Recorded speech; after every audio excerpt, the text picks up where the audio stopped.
All right, the Committee on Science, Space, and Technology will come to order. I say to you good morning and thank you for being here. Charlie, I think it's a good morning. I know you're a good guy and likable and an admired hero, and for some of the things that I say about the administration, I'm not talking about you directly. But you're a big guy, and I know you're going to handle it. I welcome all of you here to the hearing entitled the National Aeronautics and Space Administration Fiscal Year 2012 Budget Request. In front of you are packets containing the written testimony, biography, and truth and testimony disclosure for today's witness, Administrator Charles F. Bolden. I recognize myself for 5 minutes for an opening statement. I want to thank Administrator Bolden for appearing before our committee today. There are a number of significant issues facing our nation's space program, and I look forward to a frank and open discussion on the issues. I'm concerned that the future of our space program is in very serious jeopardy and has been ever since the President ran a line through the word constellation. With the retirement of the space shuttle, NASA faces a critical period and needs to focus its limited resources to sustain our leadership in space. As everyone knows, we're in a challenging budget environment. In times like this, it's more important than ever for NASA to have credible, realistic plans that can be understood and can be defended. It must execute the programs it has with efficiency and thrift and work closely, I think, with the Congress to abide by congressional legislation. It's my personal opinion that someone over at the White House seems to have very little interest in working with the Congress. The President made a speech to the nation just last January. Told all of us that we had not only to work together, and that's a good speech, we should work together, that we even had to sit together that night. His speech was great. It was just 2 years too late. When his speech was shorter 2 years ago, I counted the words in the January speech, 5,602 words. 2 years ago, the words seemed to have narrowed down to 2 words, we won, with no real cooperation sought from the Republican side. In the area of human spaceflight, I'm concerned about having assured access to the International Space Station for the U.S. and our international partners so it can live up to its promise as a vital research laboratory. That's why Congress several years ago authorized a follow-on system called Constellation. The Constellation program was guided by the safety recommendations of the Columbia Accident Investigation Board. Its goals and designs were well understood and endorsed by successive Republicans and Democratic congressmen working together. I'm sure you've heard that from many of us. And last year, the President, without warning, canceled Constellation in favor of a commercial crew proposal that assumed spending at least $6 billion over 5 years on the development and demonstration of up to 3 or 4 privately owned and operated commercial crew systems with no or very few details.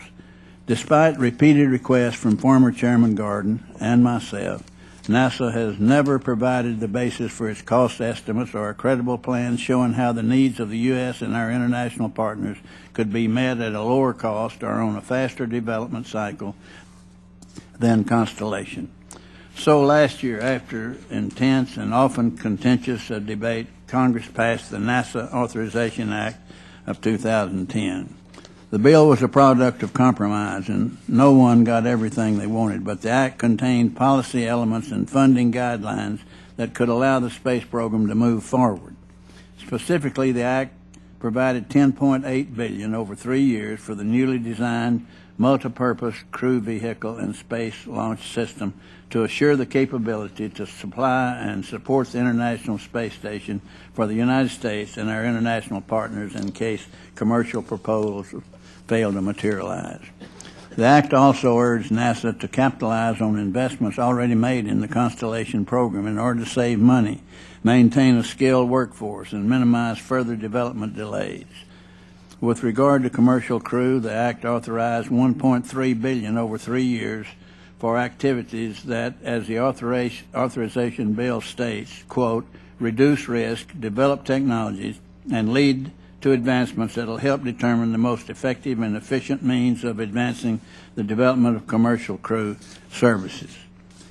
Commercial crew was not ignored, but to be perfectly clear, it was not and is not Congress' first priority. Our first priority is to continue with the development of the Space Launch System and multipurpose crew vehicles. Yet the administration's FY 2012 budget proposed completely flips the priorities of the Act, significantly increasing the commercial crew funding while making deep cuts to the human exploration capability accounts, which Congress clearly intended to serve as our assured access to space. Members of this committee have been some of NASA's most ardent supporters in the House, and we make the NASA Authorization Act, all of us take it very seriously. We expect NASA to make good faith efforts to abide by the policy direction and funding limitations in the law, and to cease its efforts to delay resumption of full development of an assured access system. The new budget proposal disregards, yes, ignores our authorization law. Knowing that we face a very difficult budget environment for years to come, it's more important than ever that NASA have credible plans, execute them well, and work closely with Congress to abide by the legislative direction. We would like to work together with you to maintain our human spaceflight program. In order to do this, NASA should embrace the policy direction that has been agreed to, which would help reduce the surprise, frustration, and anger from those who have been your greatest supporters. I now recognize Mrs. Johnson for her opening remarks. Thank you very much, Mr. Chairman. Welcome back to the committee, Administrator Bolden. I want to congratulate you and your agency on the successful launch of the STS-133, and I understand that the mission has been very productive to date, and I look forward to the crew's safe return to the Earth next week. I had another appointment, so I missed it, and I kept telling the people who were going, I said I might not miss it because it might not go up that day, but it did. Today is the Congress's first opportunity to review the President's fiscal year 2012 budget request for NASA. And this budget request is coming over in a very challenging budgetary environment with the appropriations for fiscal year 2011 still undecided, even though we are now 5 months into that year. I can only imagine the challenges that you are facing in trying to plan and carry out the challenging activities that the nation has asked you to undertake when the budgetary sands keep shifting. I hope that we're able to resolve our current appropriations impasse soon, but I also hope that an agreement doesn't come at the expense of critical investments this nation needs to make to prepare for the future. I consider NASA to be one of those critical investments. One only has to look at all the advances, new technologies, and inspiration that NASA has delivered over the years to realize that the people of NASA are one of our nation's vital resources, and we need to support them and their important missions in space and earth science, aeronautics, and human space flight and exploration. I could spend my entire time listing just some of the fruits of our past investments in NASA, but have become embedded in our daily lives, whether they be as broad a scope as global satellite communication or as specific as smoke detectors, cordless power tools, digital mammography, body imaging, and firefighter breathing systems. Other nations increasingly are recognizing the benefits a strong and active space program can deliver. And as a result, we see them being willing to make the necessary investments to build their space capabilities. However, I'm worried that we here in America are forgetting how important these R&D investments are to our future and how critical this skilled workforce is to our future competitiveness. I'm a great admirer of you, Mr. Bolden, and the inspirational leadership that you bring to NASA. I'm also a supporter of the President, who wishes you to be successful in these policy initiatives. However, I have to say that I'm disappointed in the budget request that is before us today, especially in light of all the work that Congress undertook last year to forge a constructive path forward for the nation's space program. While last year's Authorization Act was by no means a perfect bill, it did clearly articulate Congress's intent that NASA pursue a meaningful human space flight and exploration program that builds on all the work that has been done over the past 5 years. I had thought that the administration agreed with the compromise that was enacted into law, but I'm afraid that I do not see it reflected in the proposed NASA budget request. The request cuts NASA's overall budget plan and its human exploration budget even further than before, delays the development of the next generation vehicles, and eliminates any concrete destinations or milestones beyond the International Space Station. This is an unfortunate situation for a number of reasons, but its most damaging impact will be on both our existing highly skilled workforce and on the young people who are inspired by NASA to dream of careers in science and technology. The start-stop approach to funding goals that we have seen over the past several years can only cause us to lose the best and brightest of both groups, and they will never be replaced. It will not be easy. We are really not getting them ready, so we cannot afford to lose the ones that we have. I know that you have great sympathy for the budget and the pressures that NASA is facing, as we do. That is why I am hoping and expecting that the administration would provide some constancy of funding and direction to the agency, and I'm afraid that I don't see it in the budget that has been submitted to Congress. So where do we go from here? I think that the most constructive approach for all of us here is to consider the budget request that you will present today as the beginning of a discussion, not the end. We're going to need you to tell us what you can do with your budget, not what you can't do. We need to know about the space flight goals that have been set forth in successive NASA authorization acts. We want to know what is possible. We need to know not just what you cannot do. Make no mistake about it, this is a critical period for NASA. Our leadership and preeminence in space and aeronautics is at stake. Resting on our laurels from prior accomplishments is not an option. Sustained investments in research, technology, and development must be made, not just for our sake, but for our nation's sake. Without this sustained investment in the years ahead, NASA will be hard-pressed to foster innovation needed to inspire young generations to pursue scientific and technical careers, and that would be a bad sign for our nation.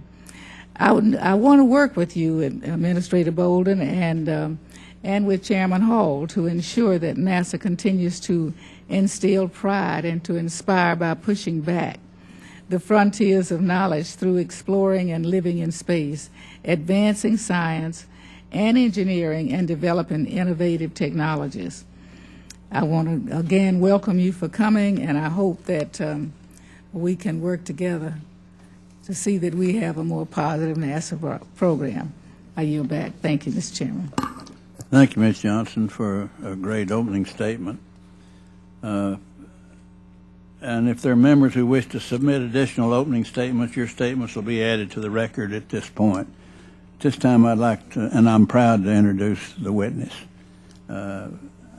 Charles F. Bolden, Jr. was appointed NASA Administrator by President Obama and was sworn in on July 17, 2009. He's an astronaut, having flown on 4 shuttle missions, including the mission that deployed the Hubble Space Telescope. Prior to being appointed administrator, Mr. Bolden served in the United States Marine Corps for 34 years. During his service, he was an aviator, having flown 100 missions in Southeast Asia during the Vietnam War. He was a test pilot. He held a number of commands. Mr. Bolden retired from the Corps with the rank of Major General. He's a true patriot. We're very proud to have him here today. He's also a friend of mine, admired by many. I observed him just several weeks ago as he nurtured the care of those that had lost others in carrying out the space program out at the cemetery here. I was with him last Thursday as he welcomed everybody for a great day and a day of pride that we launched successfully. And he's a true patriot, and we're very glad to have him before us today. Recognize you, sir, for 5 minutes, but we'll be more lenient with you since I've had to read all these things to you here. If you need more time, you take it. Thank you. Thank Chairman Hall and Ranking Member Johnson, members of this committee, thank you very much. And Chairman and Ranking Member, let me congratulate both of you on your new leadership roles. I want to thank you and all the members of the committee for the long-standing support that all of you have given to NASA. We have a common passion for space exploration and the benefits it brings our nation. As you take on your new responsibilities, I look forward to continuing our work together in the same collegial fashion as we have in the past. And I would like to take the liberty of also thanking you, Chairman Hall, for getting space back into the name of this committee. That it was missing for many years, and it is now back in the name, so I do appreciate that. With your permission, Mr. Chairman, I'd like to show a very short video clip that we brought with us, if that's okay. And who would object? Commander of the International Space Station, along with my crewmates, NASA astronaut Katie Coleman and European Space Agency astronaut Paolo Nispoli. Our Russian crewmates are working on other activities today during this busy time for us. We're honored to be a part of today's hearing before the U.S. House Committee on Science, Space, and Technology. I would like to personally thank the members of this committee and the entire Congress for their thoughts and prayers these past weeks as my sister-in-law continues her remarkable recovery. My brother Mark and I know how much Gabby appreciates the love and support she's received from each and every one of you. All of us know how deeply she believes in the work of this committee, and we know how badly she would want to be with you today. Again, thank you for your continued prayers for Gabby and her miraculous recovery and your support for our nation's efforts in space. Thank you for the time to show that video, Mr. Chairman. Not a day goes by that I don't think and pray about Gabby. All of us in the NASA family continue to pray for her speedy and full recovery. The International Space Station is our anchor for future exploration, and our crew members aboard ISS are truly serving on the frontiers of human experience. We're delighted that with the authorization bill passed and signed into law last fall, Station will continue as a global resource for another 10 years. It's my privilege today to discuss the President's fiscal 2012 budget request of $18.7 billion for NASA. Despite the President's commitment to fiscal restraint, I am pleased that we are proposing to hold funding at the level appropriated in 2010, which of course continues to be our spending level under the continuing resolution. This budget request continues the agency's focus on a reinvigorated path of innovation and technological discovery, leading to an array of challenging destinations and missions that engage the public. The Authorization Act of 2010 gave NASA a clear direction. We're moving forward to implement the details of that act with this fiscal year 2012 budget. The President's budget for NASA funds all major elements of the act while supporting a diverse portfolio of key programs. Because these are tough fiscal times, we also had to make some difficult choices. Reductions were necessary in some areas so we can invest in the future while living within our means. This budget maintains a strong commitment to human spaceflight and the development of new technologies. It invests in the excellent science, aeronautics research, and education programs that will help us win the future. It carries out programs of innovation to support long-term job growth and a dynamic economy that will help us out-innovate, out-educate, and outbuild all others in the world. Along with our budget proposal, last week we published our 2011 strategic plan. NASA's core mission in support of this vision that's on the chart remains fundamentally the same as it has since its inception in 1958. Just this past week, we launched STS-133 on the Shuttle Discovery, one of the final 3 shuttle flights to the ISS, along with supplies that will support the station's scientific research and technology demonstrations. Discovery is also, or has also, delivered a robotic crew member, Robonaut 2, R2. The Glory Earth Science Mission will launch from California this week on a mission to help us better understand Earth and its atmosphere and the variables affecting our climate. Our space program continues to venture in ways that will have long-term benefits, and there are many more milestones in the very near term. Yesterday, we announced 3 new program offices to carry out our future work. NASA brings good jobs and bolsters the economy and communities across this nation. This chart shows at a very high level the scope of our activities for fiscal year 2012. Our priorities in human spaceflight in the fiscal year 2012 budget request are to maintain safe access for American astronauts to low Earth orbit as we fully utilize the International Space Station, facilitate safe, reliable, and cost-effective U.S.-provided commercial access to low Earth orbit for American astronauts and their supplies as soon as possible, begin to lay the groundwork for expanding human presence into deep space, the moon, asteroids, and eventually Mars through development of a powerful, evolvable heavy-lift rocket and multi-purpose capsule, and pursue technology development to carry humans farther into the solar system. These initiatives will enable America to retain its position as a leader in space exploration for generations to come. At the same time, in our other endeavors, our priorities are to extend our reach with robots and scientific observatories to learn more about our home planet and the solar system and peer beyond it to the origins of the universe. Pursue groundbreaking research into the next generation of aviation technologies and carry out dynamic education programs that help develop the next generation of science, technology, engineering, and mathematics professionals. That's a lot, but NASA thrives on doing big things. We have vastly increased human knowledge, and our discoveries and technologies have improved life on Earth. There has been some concern that NASA is abandoning human spaceflight. This simply is not true. These charts illustrate the percentage of NASA's budget that supports human spaceflight. As you can see, it's a substantial portion, 44% in this chart. If I remove the cost of facilities and other support, it's 57% of our budget.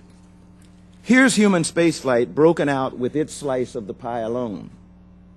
We devote some resources in closing out the shuttle program.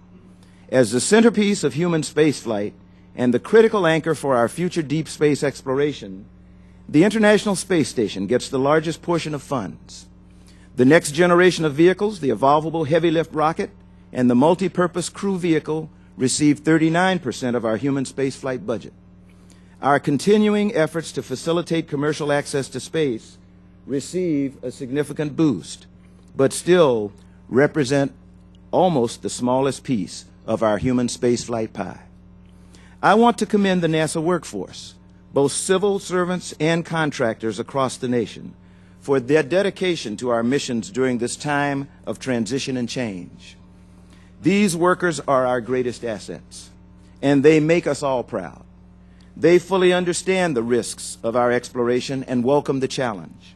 They will be the ones making tomorrow happen. These are exciting and dynamic times at NASA. The challenges ahead are significant, but the opportunities are great. We have to achieve big things that will create a measurable impact on our economy, our world, and our way of life. I thank you for the time to make my statement, and I look forward to your questions, Mr. Chairman. Thank you, Mr. Bolden. I think most of you know that our committee rules limit questioning to 5 minutes. I will recognize myself for 5 minutes. Mr. Bolden, as I said in my opening remarks, I want us to have the safest possible assured access to the space station that meets the goals of the U.S. and our international partners, and I know you want that same thing. Trying to stimulate commercial competition is a worthy goal that I support, but not at the expense of ensuring the safest, most robust system for our astronauts. Norrin Augustine's committee report said, while there may be potential benefits, of commercial services that transport crew to the low Earth orbit. There's simply too many risks at the present time not to have a viable fallback option for risk mitigation. Congress has taken these concerns to heart and expressed them in the policy and funding direction in the NASA Authorization Act and in subsequent appropriations measures, including the FY 2011 continuing resolution. Yet, NASA's FY 2012 budget request once again seeks to reverse congressional priorities by proposing increased funding for commercial crew activities and significant reductions in the multipurpose crew vehicle and space launch system that builds on the experience, the workforce of the shuttle, the workforce of Republicans and Democrats alike, and the Constellation programs to assure that we have the capabilities to do the things in space that are strategically important for the United States. Mr. Bolden, frankly, we're exasperated that NASA is not listening to our message. And I guess, and maybe you are listening to our message, and maybe your advice falls on non-receptive ears. I don't know what the problem is, but I think for this committee here, we would appreciate if you could just justify why NASA is proposing the reductions to the human exploration capabilities budget that's clearly our priority. Mr. Chairman, I get your message loud and clear, and so does the President. And as I mentioned, I think the budget does in fact reflect following your guidance. As I mentioned, these are very difficult times. Things have changed significantly since last year when we all thought that we were on a certain path. I took a look at the priorities that were established for us in human spaceflight, and I will tell you, I remember back, it was probably 2004. You will remember better than I, but I came with John Blaha, former astronaut. The two of us came up to brief you on potential future human spacecraft when we were trying to decide how we were going to execute the vision for space exploration. And John Blaha got down on his knees at your desk and took a pad of paper and started drawing abort guidelines and descriptions of why a certain spacecraft could not work or would not work. And you made the statement to us that, you know, I understand all that, but you need to understand something else, and you need to take this message back to the NASA administrator. We will not lose another crew in spaceflight. And if we do, somebody will have hell to pay. Those words have stuck with me. And I do not intend to have to pay any debt on losing a crew. So safety of our crews is always my #1 priority.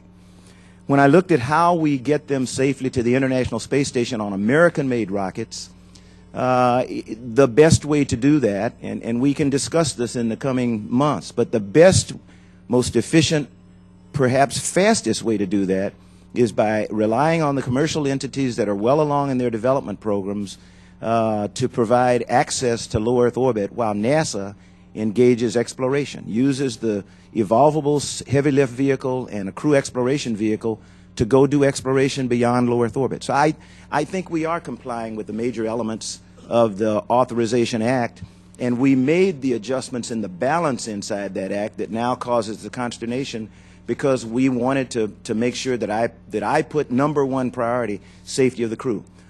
The heavy lift launch vehicle and the multi-purpose crew vehicle, while they are exploration vehicles, and everybody needs to understand that, they are not being built to double as low Earth orbit vehicles. That's inefficient. I think anybody around here knows that when you try to build one system to do everything, you end up with nothing. So we are going to build an exploration system, heavy lift launch vehicle, and multi-purpose crew vehicle.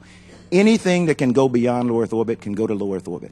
It's just very inefficient and a big waste of money.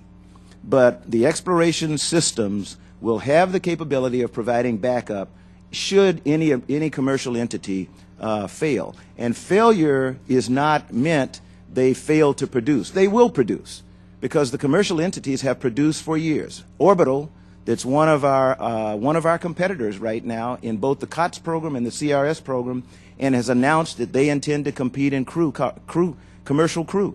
Orbital has a record of success since the 1980s, 1990s. They've launched 155 successful space launches. Many of my satellites that are on orbit today were put there by Orbital Sciences, so they can produce.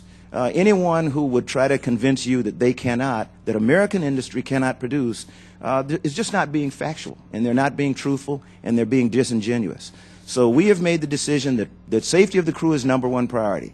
The quickest, most efficient, safest way for me to get them there is through relying on commercial entities to handle access to low Earth orbit, and then my focus on safety for crews that are going beyond low Earth orbit. I don't know how much more time I have, but 30 years ago, or over 30 years ago, when I first came up here, I was lucky enough, or fortunate enough to be on this committee, and I took trips to the areas that launched our people, you and many other brave men and women that made the program such an American program, something we're so proud of. And I had hoped at that time that someday commercial people that the private sector could launch these things and take it away from government, but knowing that it took the tax basis, the background of all the people of the United States to make it go, I realized that was going to be a long time coming. And I think you have the opinion that it's basically here, or that we're hoping that we can reach that. And I hope we can all get together. You and I differ on this, and some of us differ on it. Some of our members here are good and valuable members, agree with you 100%. So you have support on this committee, and you have my support, but I want to get together with the people that can make it go and be sure they can make it go. And I don't want to close the bidding to anybody in the world, but I want them to do more than just sign a contract. I want them to show, as you say, that they can do that they're contracting to do, and not go halfway and look back over their shoulder and say, so sorry. Yes, sir. That's what we have to guard against. And I thank you for your answer. Thank you, Mr. Chairman. At this time, I recognize Mrs. Johnson.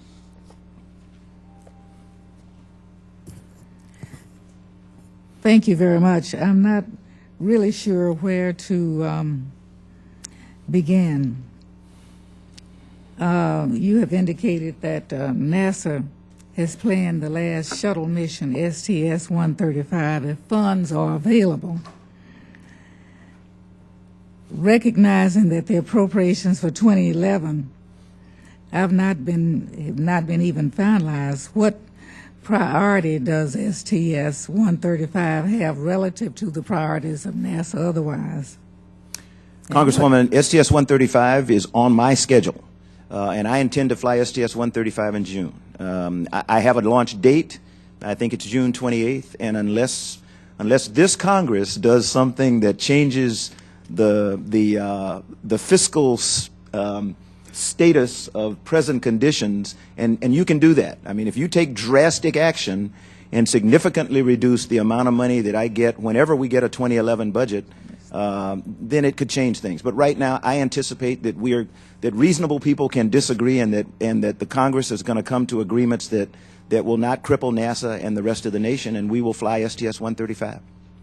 Thank you very much. I yield back, Mr. Chairman. This time recognize the gentleman from Texas, Mr. Smith. Thank you, Mr. Chairman. Mr. Bolden, less than a year ago, the President gave a speech and said that he actually wanted to increase NASA's budget by, I think, $6 billion. The White House budget is now, I think, $2.5 billion less than NASA's flatline budget. You imply in your testimony that there are going to be sufficient resources for the heavy lift rocket, for the crew vehicle, and for landing systems for missions to the for, I guess, Mars, Moon, and the asteroids.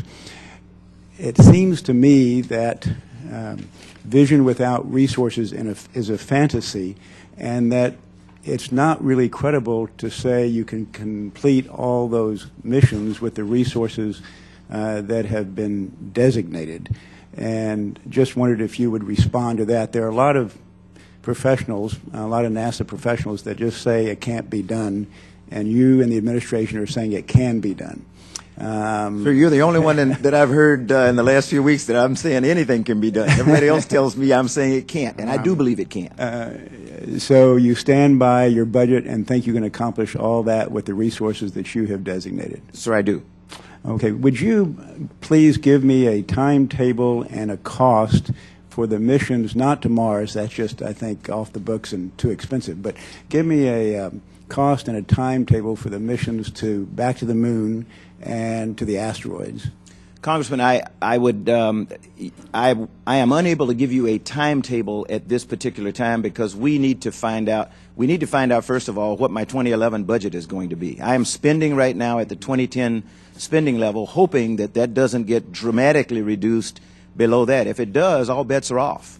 Because as we get close, I think I don't intend to be preaching to the choir here, but I just want to remind everybody: the closer we get to the end of the fiscal year, if I get a drastic reduction in my budget, it all hits at one time, and all bets are off. We've got to go back to the drawing board. I don't anticipate that that's going to happen. It is my hope that we will be able to continue spending at the 2011 level, 2010 level, or higher, and then I think we will be able. We are planning to bring to the Congress in the summer a plan for a multipurpose crew vehicle, an evolvable heavy lift system that will enable us to meet targets set by the Congress and the President. And those targets to date are an asteroid in the time frame of 2025 or so, and a mission to or around the moon with a follow-on landing sometime in the 2030s.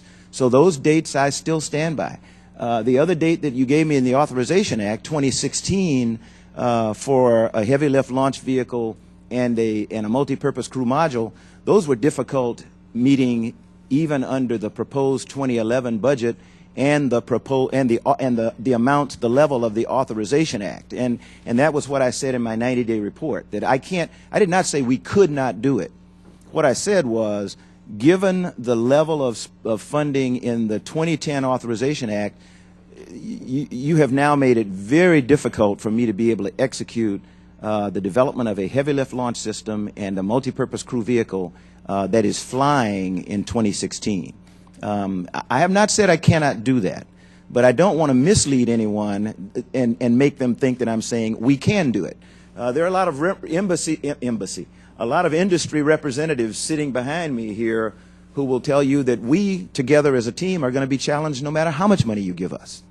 But we will make our effort to do what it is that the Congress and the President agree. Mr. Bolden, let me squeeze in one more question, and that is I was glad to see, I think it's an 8% increase in the astrophysics program.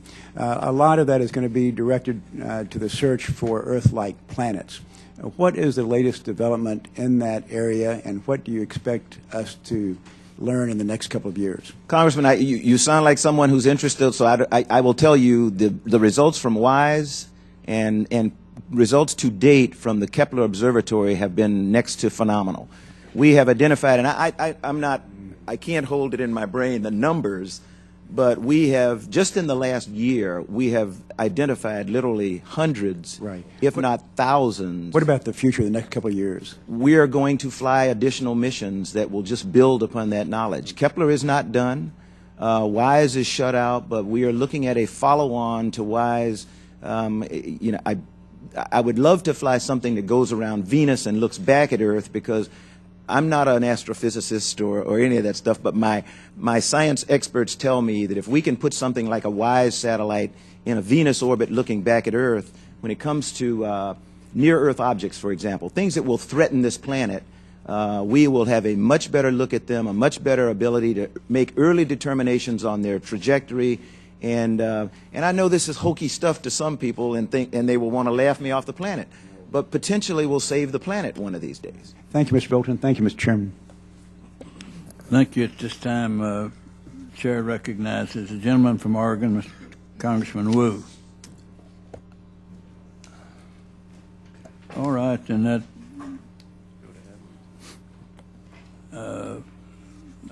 the gentle lady from Maryland, Miss Edwards. I recognize Miss Edwards, and I'm proud to. Thank you, Mr. Chairman. And thank you, Mr. Administrator. I just have a question that goes to the consistencies between the authorization and your budget. And I think there are a number of areas where what I'm trying to read is whether the authorization that we've only just recently approved kind of matches your budget priorities. And so I'd appreciate your speaking to that. And then further going to the details of the earth sciences. And my concern that I think where we tried to step up our investment in earth sciences, it seems that some of that's being sacrificed in this budget. And so I'd like you to address that and address, if you will, the continuing resolution as we've known it, and I think we will see some evolution of that over the next couple of weeks, and what the budget impact of the CR would be on the earth sciences component, stretching out some of these programs. And in some cases, I guess I wonder whether, once you begin to stretch out or cancel these programs, the investment that we've already made in them might cancel out any potential savings from canceling them. So I'm a little unclear about that. And if you could give us some insight into those areas of the budget proposal, I'd appreciate it. Yes, ma'am. Congresswoman, let me go back to October of last year. Some of you will remember I was making phone calls to you as debate was going on the floor of the House about the Authorization Act. I was criticized for being out of the country, but nonetheless, I don't think any of you knew that I was, because I was on the phone to you all night when we debated the level of authorization or even the passage of the authorization bill. At that time, we had not had an election. The fiscal environment in the nation was a lot different than it was 1 month later when the President finally signed the Bipartisan Authorization Act. So things really changed between the time that this Congress labored to develop the 2010 Authorization Act and the time that the President signed it, and now. We always face the budgetary problems that we do today, but none of us had taken the time to sit down and say, okay, we are really going to deal with it. So the 2012 budget it made our first effort to say we are really going to deal with the fiscal reality, and so we took a cut. We made some very difficult choices in all of our programs. The earth science programs to which you question, many of them went back to the dates of launch that were planned when I became the NASA administrator. If you remember, when we proposed the President's proposed 2011 budget, we were really happy because we had a significant amount of plus up for earth science. We were going to pull programs like Destiny and Clario forward by as much as 2 years. We had earth science missions that were going to be flown that we didn't even know we could put on the books. Today, things have really changed, and so in the case of those two, as examples, Clario and Destiny, they're now back to the original dates when I became the administrator, which is about 2018. Mr. Administrator, let me just ask you, so if you add together the investments that have already been made in Destiny and GPM, in the Joint Dark Energy Mission, in Clario, add all of those things together, are we really getting savings by canceling or stretching these out? We have no choice but to stretch out Destiny and Clario because we don't have the money available that we were going to use to bring them forward. And it's really not, it appears that we're stretching them out. We're taking them back to the original launch dates. Those two. JDAM is no longer on NASA's books. We are looking for other dark energy missions to replace that. The one that I think came out of the Astrophysics Decadal Survey was WFIRST, which is a major mission of significant cost that we may or may not be able to bring into this decade, so it may have to wait. But I don't see any reason to take any of our earth science missions off the table right now.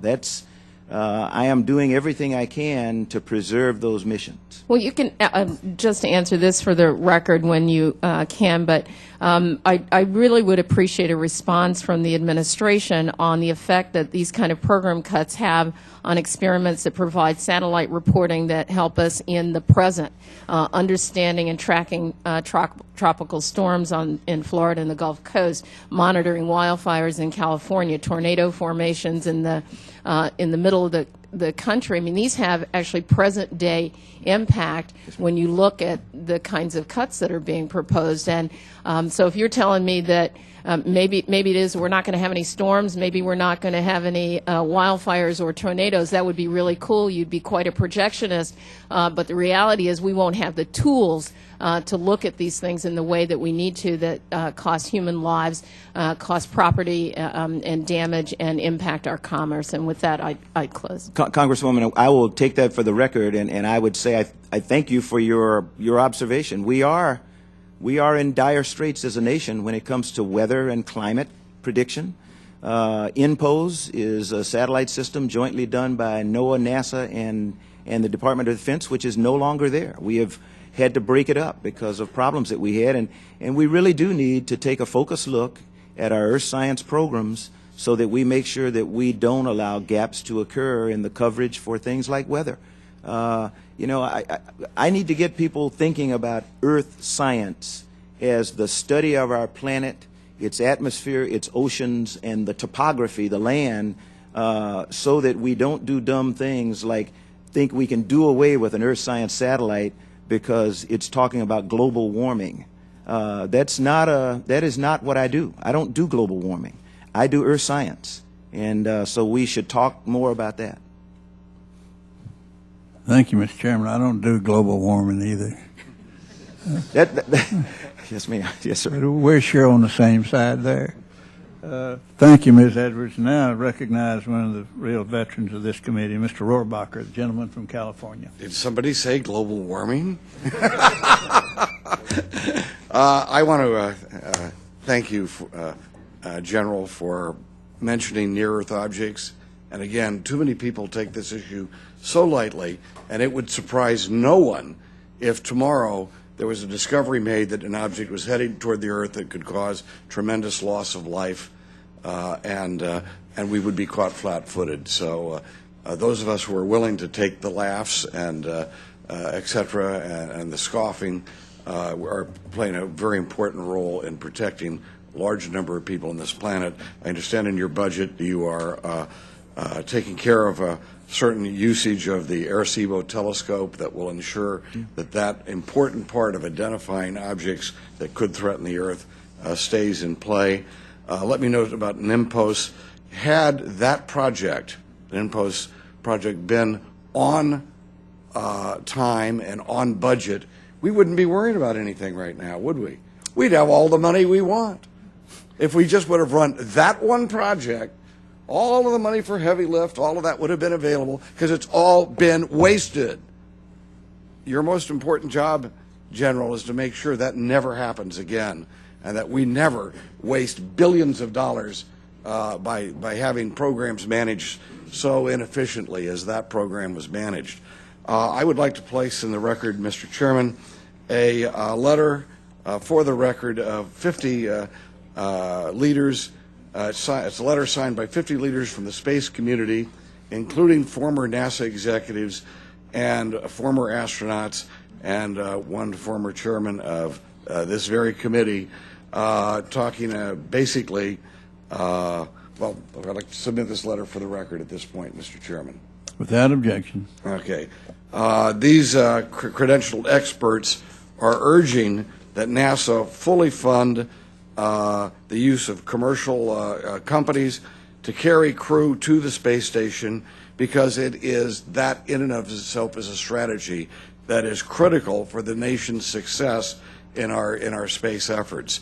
And furthermore, they point out that funding of NASA's commercial crew program would lower the cost of low Earth orbit, thus enabling more of NASA's budget to be applied to its focus on exploration beyond low Earth orbit and better enabling the kind of program laid out in the NASA authorization bill.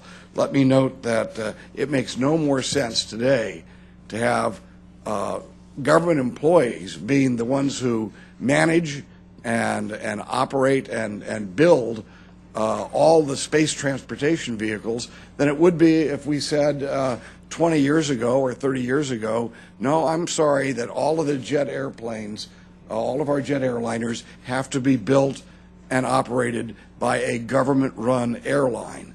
And no, we have reached a technological stage when indeed the private sector can play a major role in reducing the costs of what it takes for government employees and government programs to operate.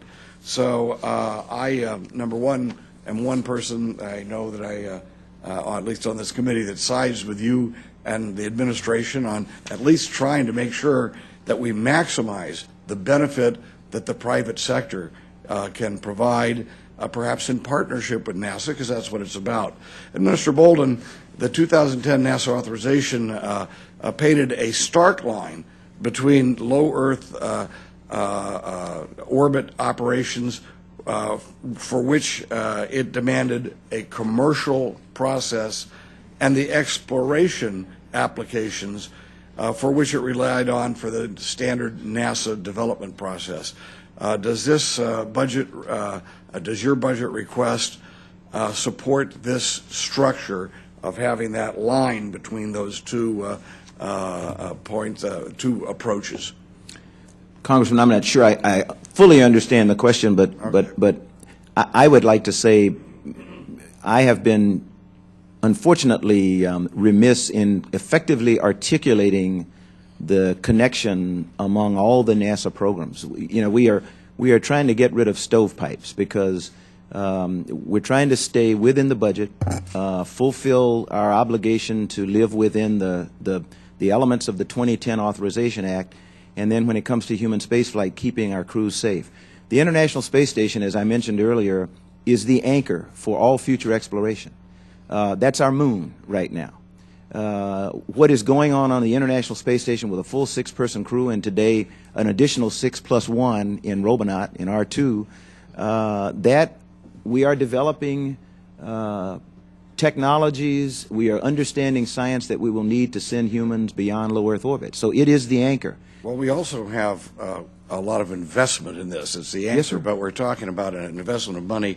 How much money will be saved, for example, if we would rely on this private commercial transportation of crew to the space station back, as compared to if we simply kept the space shuttle going for another 10 years? Congressman, I wish I could answer that question, but that would be pure conjecture because we haven't flown a single commercial crew flight yet, and I don't want to try to blow smoke. I don't know. Well, let me conjecture, and Yes, sir. I would conjecture that we're talking about saving billions and billions of dollars as compared to keeping the shuttles going or developing other kind of craft only by a NASA program, because at least these companies will be investing hundreds of millions of dollars of their own money. Now, how much money have private companies, and which private companies have invested their money? That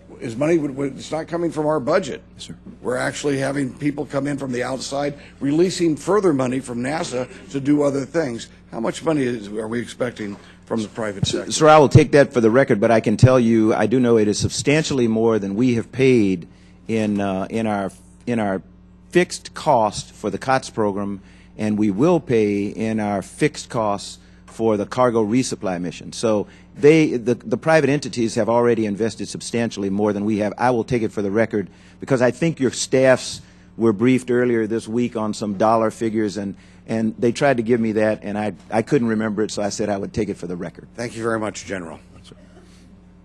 Thank you. This time recognize Mr. Clark, the gentleman from Michigan, for 5 minutes. Thank you, Chairman Hall, Ranking Member Johnson. Administrator Bolden, thank you for being here. I've got a series of questions, and all of them relate to the impact of the proposed CR and the President's budget on NASA's ability to produce technology that can create jobs. And, you know, I don't have any space centers or rocket manufacturers in the district that I represent.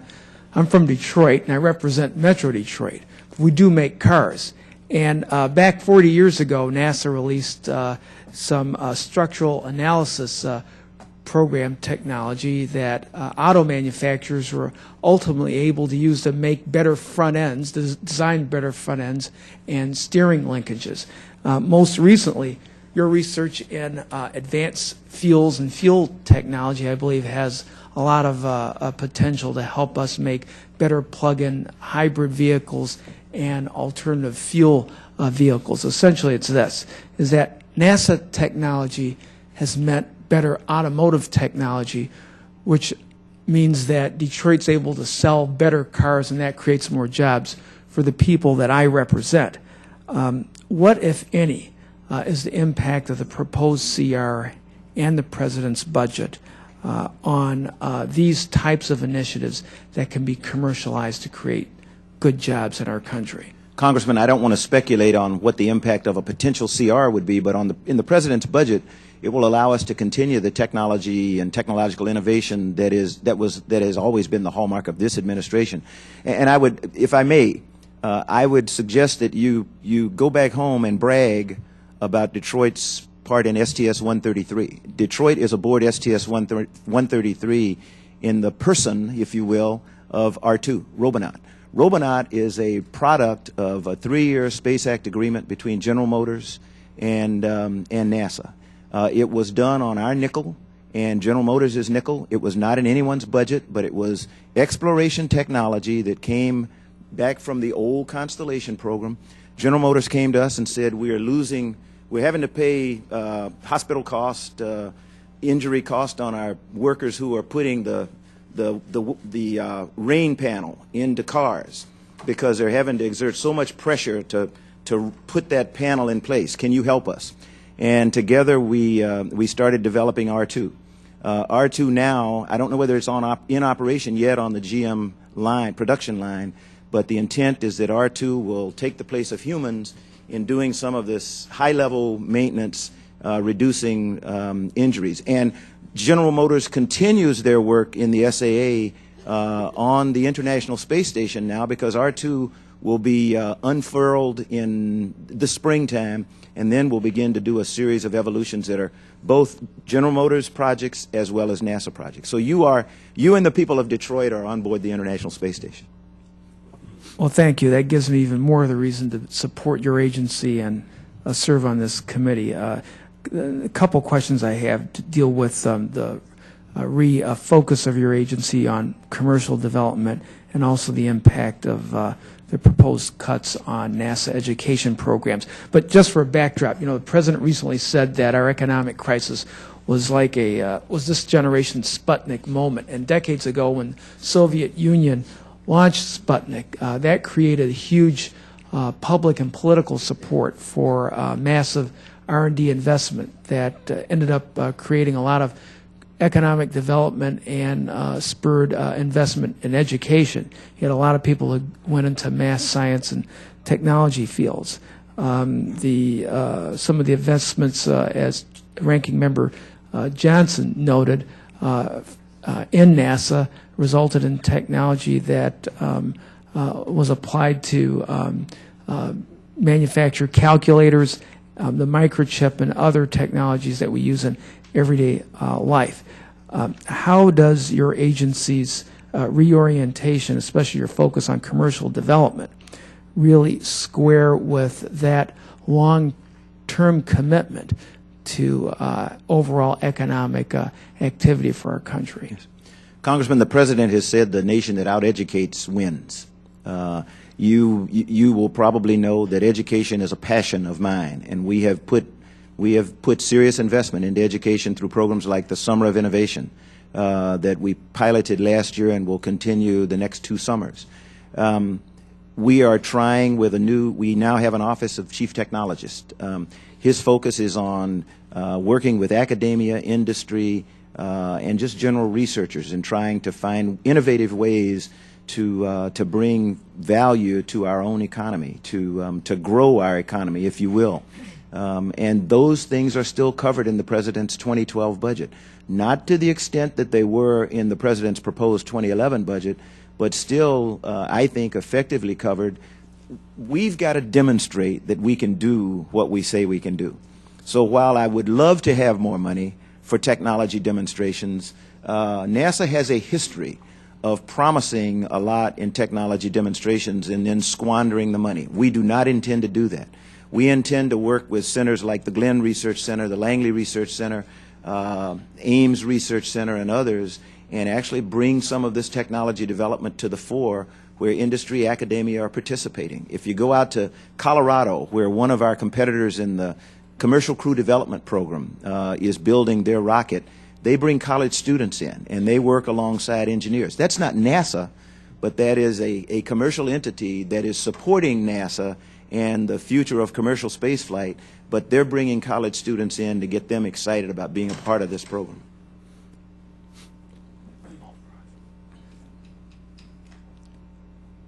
You know, in my brief 8 weeks as chairman of this committee, I have my first real problem. You know, we recognize those who I'm to call upon to speak for 5 minutes by the time they get here. There are two who got here at identically the same time, Mr. Ridgel and Miss Adams. Not only that, they sat down at exactly the same time. And knowing Mr. Ridgel is a gentleman, Miss Adams is a very lovely lady, I'm going to recognize Miss Adams for 5 or 6 or 7 or 8 minutes, whatever she wants. Thank you. Thank you, Mr. Chair. Mr. Bolden, I want to commend you for your statement the safety of our crew members is our priority. And I don't think you'll see anybody in this committee that disagrees with that statement. I'm going to go back to the authorization bill and the budget request. NASA told Congress in January there was no way it could meet the 2015 flight schedule deadline. I'm going to put my glasses on. For multi-purpose crew vehicle and space launch systems, citing, among other things, financial constraints.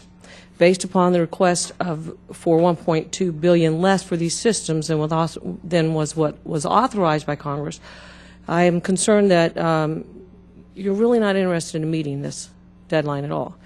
Coupled with, in an interview recently with your chief technologist, Mr. Robert Braun, he was quoted as saying that a new vehicle for NASA space flight is, and I quote, let's call it, think about it as a decade if you want to put a timestamp on it.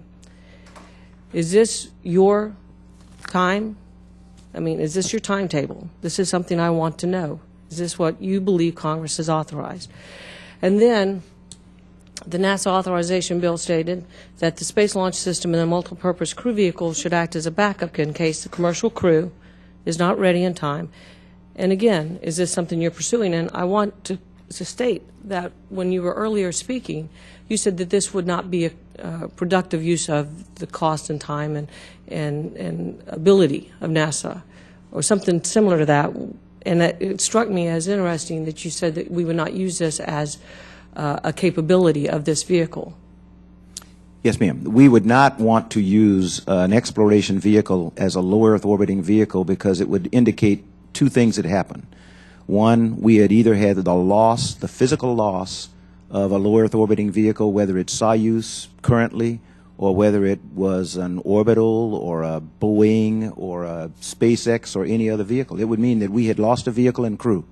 And that would be why we would have to rely on a government backup. I don't ever want to get to that day that I have failed in my effort to keep my astronauts safe if we have to rely on Orion or a multi-purpose crew vehicle. Shouldn't we have a backup vehicle? We should always have a backup vehicle. Okay. We don't have one right now once I land shuttle in June.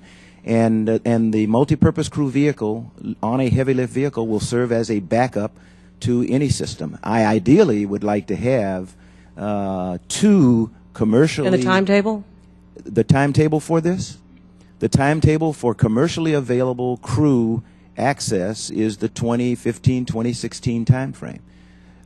You know, and there are a lot of people who that is dependent. If you ask industry, I have been told by them that 3 years from the day they sign a contract, they will be able to fly commercially crew to orbit. So, you know, the sooner I can get them through the early stages where we are now, the sooner we can sign a contract and make it possible for them to fly. Since I only have 5 minutes, I want to get as many questions in as possible because I have a lot of questions. On page 1 of your testimony, you state the request supports an aggressive launch rate over the next 2 years with about 40 U.S. and international missions to the ISS for science and to support other agencies. Can you please tell the committee how many of those flights are NASA flights? Those are all NASA-related flights. NASA flights. I will get back to you on that, ma'am. Page 2, you outline the 2012 budget priorities for human spaceflight. Can you please tell the committee where those priorities were developed? From the most recent authorization bill or from other sources or other methods? The priority for human spaceflight has been on the record for a number of years as we develop the International Space Station. So since that is our only destination over the next 10 years, Again. that schedule is already laid out, relatively firm, Through the authorization bill or for? long before the authorization bill was even thought of. Okay. And you said something about global climate change or climate change, and I just wanted to ask you, I know that you referenced global change. That is not climate change? Change in the climate is it could be global warming, it could be global freezing, What it is could be global anything. change in your eyes then? Because Change you is what we're referenced it. experiencing today. When you go out in the middle of the summer and it's blistering hot, and you come in the middle of the winter and it's the coldest winter you've ever felt, that's climate change. But you have global change in your testimony, and so I'm trying to determine, is that Global climate change or climate change? The testimony probably says global climate change, which It says says global change, that's why. I'll go back and check. Yeah. Thank you. We missed a word. Thank you. Yes, ma'am. Thank you. I now recognize Mrs. Fudge, the gentlelady from Ohio, for 5 minutes. Chairman. Good to see you again, Mr. Bolden. Always good. Administrator Bolden, as you know, I have many NASA Glenn employees in my district, as well as we have the NASA Glenn Visitor Center. I am glad to see that the President's budget request includes a diverse portfolio of initiatives for Glenn that utilize the center's strength and core capabilities. However, I'm concerned about anticipated shortfalls in the center management and operation funding at NASA Glenn. A continuation of FY10 level funding as described under the current CR represents an $8 million reduction in what is being proposed for FY12. Now, I have been to NASA Glenn, and the one thing that I'm certain of is that this is a group of extremely hardworking and brilliant scientists who know how to achieve extraordinary things on a tight budget. But I'm very concerned about the effects that cuts to the center management and operations will have on the contractor workforce and the facilities maintenance at Glenn. Could you please just discuss with me how you see these cuts impacting NASA Glenn if government continues operating under the CR, and will it have similar effects on other centers? Congresswoman, if I understood correctly, if you're talking about the amendment to the CR that took the Yes. cross-agency support out, I don't want to speculate on what would happen to any single center, and I'm going to violate my rule, and I'm not going to speculate. I'm going to tell you what that amount of money equals. Okay. That amount of money equals a couple of NASA centers.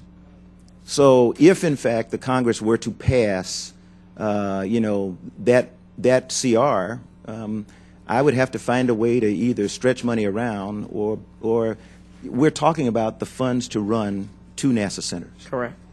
But that is not what I expect to happen. Mm-hmm. As I said earlier, I expect that reasonable people can disagree and come to an ultimate agreement that is best for the nation. And so we continue to expect that we will be operating on at a 2010 level through the end of fiscal year 2011, and then that we will work to reach an agreement on a 2012 budget that follows along the lines of the budget that was proposed by the President and I introduced 2 weeks ago, that will fund NASA and allow us to do the things that you want us to do. So that there is, in fact, still a commitment to make sure that when we have discussions about the FY12 budget, that we were still talking about the same level that was proposed in the President's budget as we go forward. Congresswoman, that is correct, if I understand the question correctly. And when we look specifically at Glenn, Glenn will do well under the proposed fiscal year 12 budget, and I think you've had this conversation with Ray Lugo, and Ray is very conservative. Ray does not like to go out and brag about things for fear that someone will take them away. Ray understands, as do most of our center directors, that the money to the community does not come with a program office designation. The money to the community comes with projects and task orders through that program. So the fact that a center I don't have enough programs to make sure that every center has a program office, but it really doesn't matter to the people of the center. It may matter to people who are looking for titles, but to the workers in that community, it is really important that they get projects and task orders, and Glenn will do well. Well, certainly, obviously, I am pleased with the 2012 budget. I think that Glenn has done well as it relates to that budget. But if you look at FY10, you're looking at $196 million to Glenn. In FY12, you're looking at $204 million. So for the year of 11, the effect of trying to move forward with projects, knowing what's happening in 11, that we're going to remain at this FY10 budget is a problem. It's a question. Let me not say it's a problem. Let me say that we need to understand better how we function at this FY10 level, knowing that there is much expected as we go into the FY12. Yes, ma'am. I agree. Thank you so much. Yes, ma'am. Thank you. Now, the gentleman from Virginia, Mr. Ridgel. Thank you, Mr. Chairman. And Mr. Bolden, thank you so much for being here and providing your testimony. I certainly respect your military service and your bravery as a test pilot, and now your service with NASA. I think it's a distinguished career. In your opening statement, you mentioned that there was, I think you characterized it as some concern about NASA's commitment to manned spaceflight, or human spaceflight, and I'd say that doesn't capture my view. I'm deeply troubled and really disturbed by it. I think the figure that you referenced, you said, look, we're allocating 44% of our budget to human spaceflight. Well, I come to the exact opposite conclusion. That doesn't reinforce the idea that we're committed to human spaceflight. That number, in my view, indicates that we're not as committed as we were, and nor are we as committed as we should be to human spaceflight. I see human spaceflight really as the essential DNA of NASA, and I would like for us to get back on a path of really investing in human spaceflight as quickly as we can. I think, as you said, reasonable people can disagree over these matters, but I'm here today to petition you and to move back in the direction of allocating more toward human spaceflight. We can talk about the proper allocation between commercial and actual NASA flights, but I still think we need to move in the other direction. You mentioned also, in response to a question offered today, that the savings of commercial spaceflight versus NASA, human spaceflight, I believe, and your response was, I believe, was, I don't know, and it seems to me that that's an essential question that is really fundamental to some of the things that we're going to have to deal with here on the committee. Would you please just expound on that answer a bit? I'm glad you asked the question because it gives me an opportunity to elaborate. When we talk about connecting all the aspects of NASA, the NASA portfolio, we cannot separate human spaceflight from science. Our science missions may in the future utilize the same launch vehicle that we use to launch astronauts into space.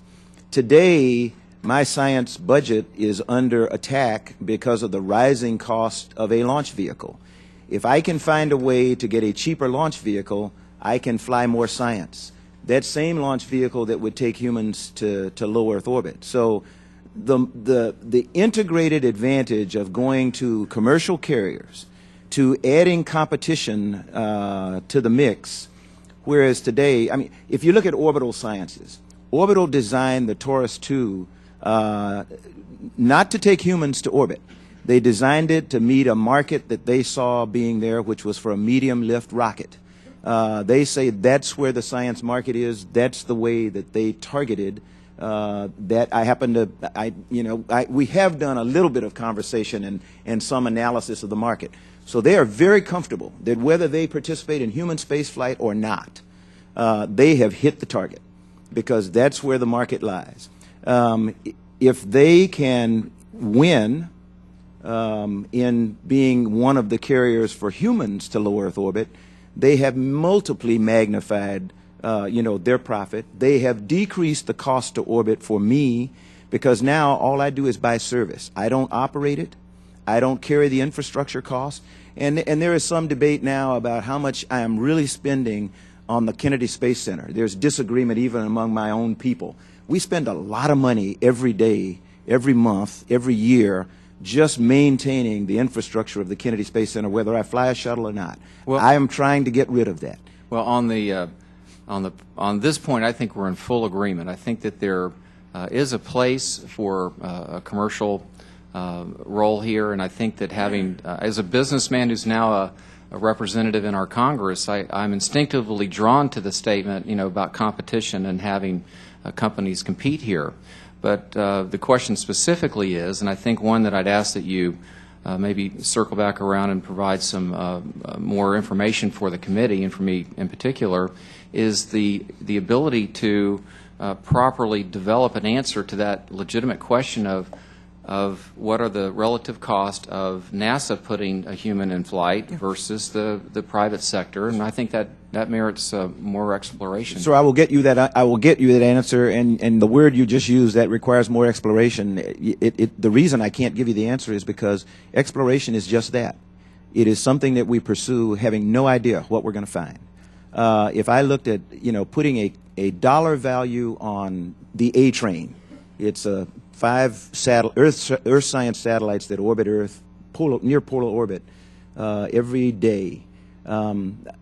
What's the dollar value on having the A train there to the people in Haiti, who many of whom were saved because one of the satellites revealed 3 areas of the country that were subject to landslides with the big earthquake that we would have never found for weeks. What's the value on the people of the Gulf Coast for what came out of the A train to help us understand the Gulf oil spill? I can't put a dollar value on that. So, I appreciate your question, and we'll try to get you an answer. Thank you. My time has expired. Thank you very much. Thank you, Mr. Chairman. Recognize gentlelady from Alabama, Mrs. Sewell, for 5 minutes. Thank you, Mr. Chairman. Thank you, Mr. Bolden. Thank you. NASA's proposed budget indicates that there will be $138 million for education initiatives, including the space grant and minority university research programs. These are valuable partnerships that exist in the state of Alabama, where I'm from, for institutions such as UAH and Alabama A&M and UAB and University of Alabama. This is a 5.1% decrease from the nearly $146 million for FY 2011.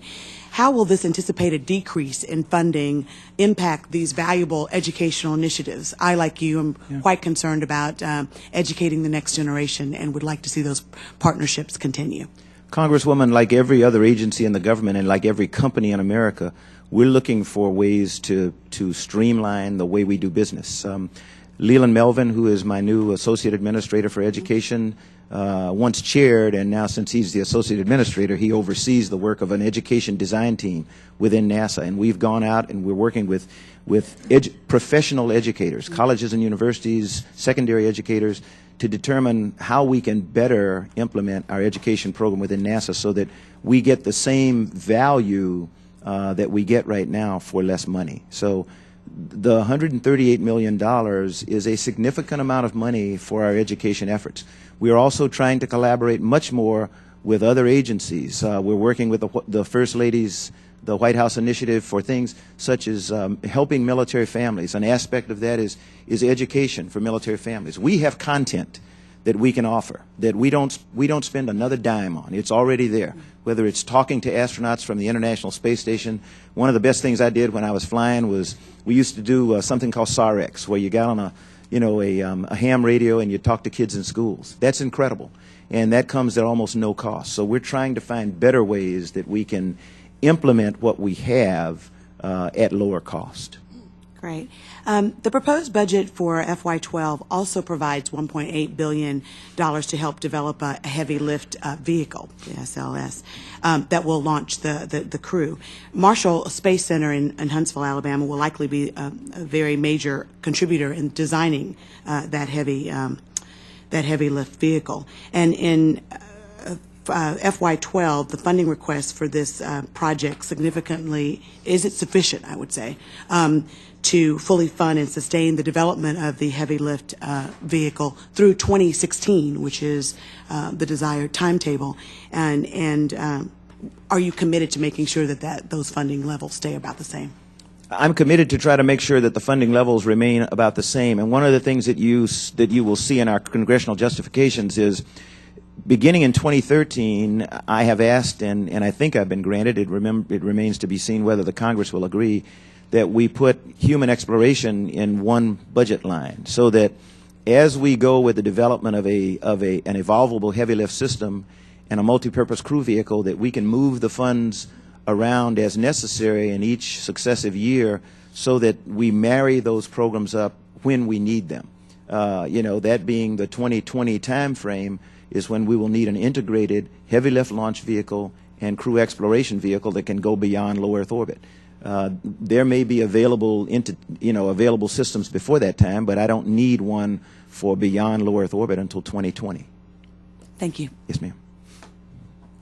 Well, thank you. Chair now recognizes the Chairman of the Space and Aeronautics Subcommittee, Mr. Palazzo, the gentleman from Mississippi. Thank you, Mr. Chairman. Thank you, Mr. Bolden, for being here. And like my colleague, Mr. Ridgel, thank you for your 34 years of service to the Marine Corps. After seeing that you've been in Vietnam and had over 100 missions, I doubt there's much that I can say or do to rattle you. So just don't shoot me. Or shoot at you, right? Absolutely. I do have some questions for you. And one is, you have often made the argument that access to low Earth orbit is well understood enough that we can turn this over to commercial providers. How can you be confident that the commercial crews and cargo is sufficiently mature enough to justify a firm fixed contract? And if so, can you explain some of the significant delays in time and cost that are in the COTS and the CRS program today? I am certain that the commercial entities can deliver, because in the past, if you look at the two that I'm working with right now, at least one of them has been doing it for more than 20 years. Orbital has been delivering cargo and other things, well, not cargo, but been delivering satellites to orbit since their inception. And if I look at just one of the rockets that they prepare for us, Minotaur, which is a government rocket that we procure and surplus, and then it's given to Orbital to prepare. They have a 100% success rate with Minotaur launches, so I'm not concerned about their ability to deliver. In terms of why have we had setbacks, we're now trying to take, in some cases, existing systems or emerging systems and certify them for human spaceflight. So the companies are trying to get as much information, data as they can while they're doing the COTS and CRS programs that can be transferred into a commercial crew program, so that it cuts down on the amount of time that they have to invest in development of techniques and procedures and the like for them. And like in a development program, they experience setbacks. I give the example of, and I'll make it really quick. Okay. If I had a failure or a problem like Orbital had last December before they launched Taurus, before they launched the Dragon capsule on Falcon 9, where they had a crack in an engine bell, I would still be sitting on the ground. We would not have launched. It took me 4 months to get Discovery off the ground successfully on STS-133 after we found a small crack in foam which revealed a structural problem that we had in the external tank. Commercial entities do what we do. They just don't have the bureaucracy that we have. So we will learn from them, and we will be able to speed up the time, decrease the amount of time we have when we do experience a delay. We're going to be watching closely, so it'd be nice to see if they can actually come in under budget, or and not on time and within cost. Yes, sir. Now, NASA has not always been forthcoming with details of its acquisition strategy for commercial cargo, and has not shared their strategy for commercial crew. But the key to both has been to open with a Space Act agreement, devoid of any meaningful checks and balances, followed by an overlapping fixed-price contract to the same contractors. It's hard to see how there can be a true, full, and open competition for the fixed-price contracts under those circumstances when SpaceX selectees are already under contract. Why is NASA proceeding in this manner, and why avoid using a traditional FAR acquisition process? Congressman, we have not decided on the acquisition strategy yet. I've not approved it, so it's not that we're not being forthcoming. I am pushing my people now to get to the point where we develop an acquisition strategy for commercial crew. So the holdup is us. It's not the commercial entities. They are asking for our acquisition strategy. We have given them what we call human rating standards. We gave it to them in the draft form. They utilize that. We now have now we have published our human rating standards. So we're making as much as we can available to the commercial entities as quickly as we can. Now, as you know, Stennis Space Center is in my district. And as NASA moves forward with plans for both NASA and commercial activities, I want to know if there will be any impact on Stennis and their leadership in rocket propulsion tests. And will Stennis remain the leader for NASA and commercial rocket propulsion? We made an announcement yesterday that Marshall Space Flight Center will be the home of the program office for the SLS, the Space Launch System. A sister center of used to be a part of Marshall and is now its own entity, is the Stennis Space Flight Center. Stennis is the nation's center for propulsion test. It is where people go, and we're trying to encourage the commercial entities to come and fully utilize the facilities at Stennis, to a much greater extent than they do right now. And we're starting to get overtures from some of the commercial entities that say, we really would like to come down and look at your facilities and perhaps use that. Ideally, everyone will come to Stennis to test engines. When I was there, and you had been there the day before at Stennis, I went down for the test firing of the second AJ-26 engine produced by Aerojet for orbital. It was incredible. I mean, the morale of the people there was absolutely incredible. And they now have completed the test on 2 engines for a commercial entity that will now put those 2 rockets on the Taurus II that eventually will be Orbital's entry into COTS. And I have one last brief question. Many NASA facilities are going to require upgrades to continue providing their mission for NASA's future work.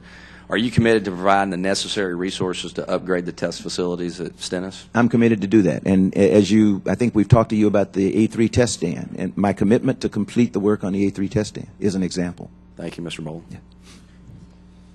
Thank you. Now recognize the gentleman from California, Mr. McNerney. 5 minutes. Thank you, Mr. Chairman. Mr. Bolden, thanks for coming and testifying this morning. It's certainly an issue that I think everybody's interested in this country. Space exploration, space flight, and so on. I had the opportunity to visit the SpaceX reception here in D.C. a couple weeks ago. Apparently they sent up a vehicle that launched, orbited, and re-entered successfully. What's your assessment of that mission? Was it very successful? Awesome. Awesome. In one word. You have to understand what the significance of that was. 3 nations up until now, only 3 nations up until now, and there are many who want to be able to do this. India is one. The 3 nations are China, Russia, and the United States that have successfully launched something from the planet, put it into orbit, and then safely deorbited it and recovered it intact. The 4th entity to do that became SpaceX in December when they launched Falcon 9 and Dragon. And what you saw in the lot, I did not go, but I understand what you saw was the Dragon capsule that had been pulled out of the Pacific Ocean, and you could tell for yourself what condition it was in. Their intent is for it to be a reusable capsule. That's why it was awesome. So I know some of these questions have been asked before, so I'm just going to sort of run over them. You expect this sort of mission to be more cost-effective than NASA could do it for reasons that you mentioned. How about compared to Russia or some of the other countries that we've heard NASA may use once the space shuttle stops operating? We will continue to use the Soyuz spacecraft to get our astronauts to and from the International Space Station, as we have done since the Columbia accident. My hope is that as soon as possible, we will finally have American-made rockets by American-made companies that will be available to take our astronauts back and forth, do it safely and efficiently. And so that's why I made the tough decision to take some of the funding away from heavy lift and MPCV and put it toward commercial development, because I have to have a way to get my crews safely to the International Space Station as soon as possible. I don't think anybody on this committee wants to have to rely. The Russians are an incredible partner. They have been with us through thick and thin. They rescued us after the Columbia accident, and until we were flying shuttle again, they took our crews back and forth to space, and they continue to do that.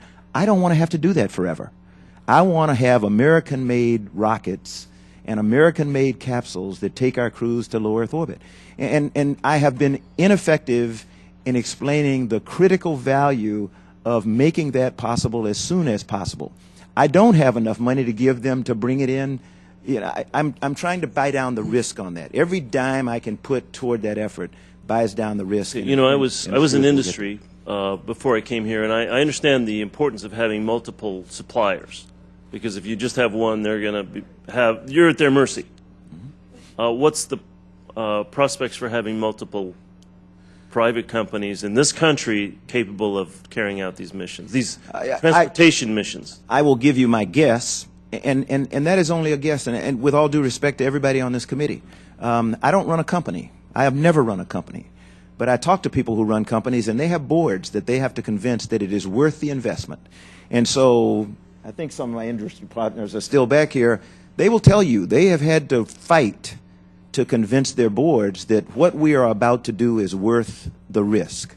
It is a big risk for these companies. And they have convinced their boards that they need to put assets against it. And I'm going with them.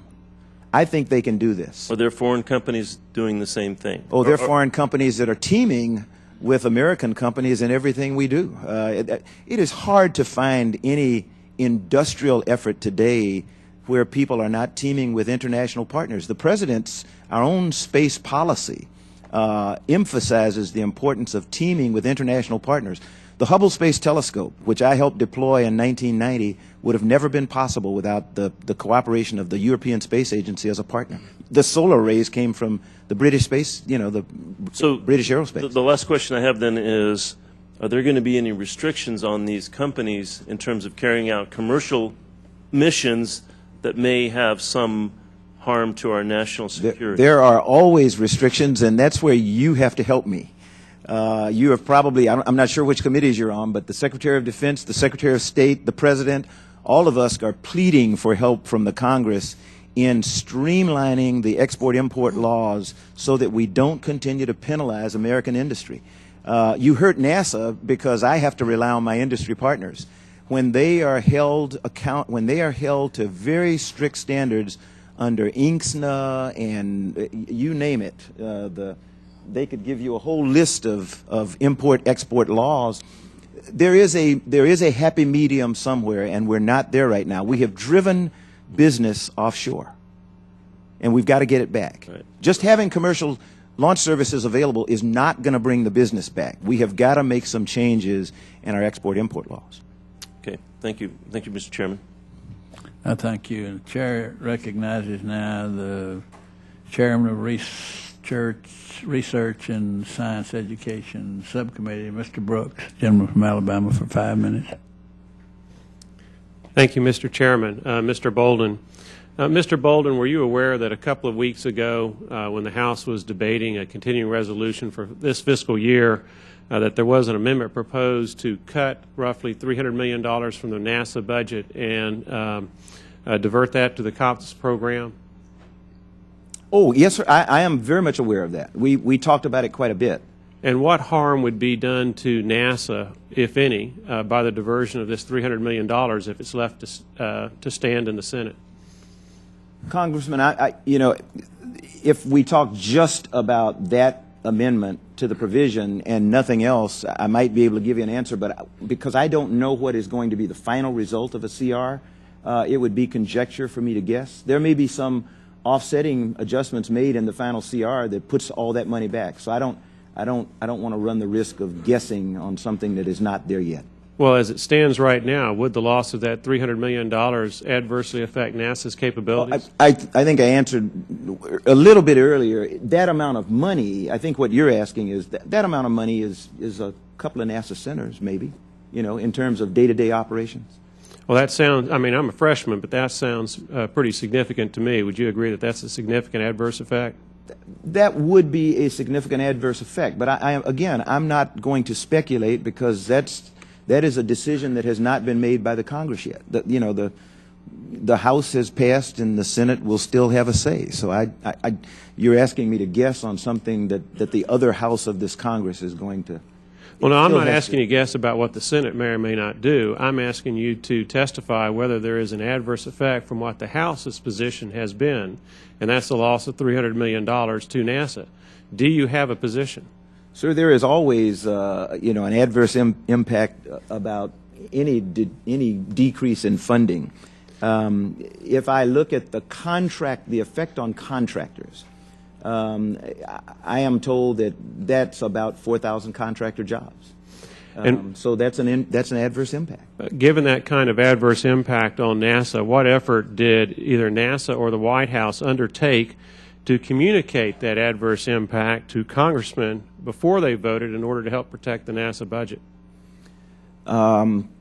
I don't know what effort the White House made, and I just know that whenever we came to the Hill and we were asked about it, we generally said it would have an adverse impact, but we tried not to second guess what the Congress was going to do, as we always try to do.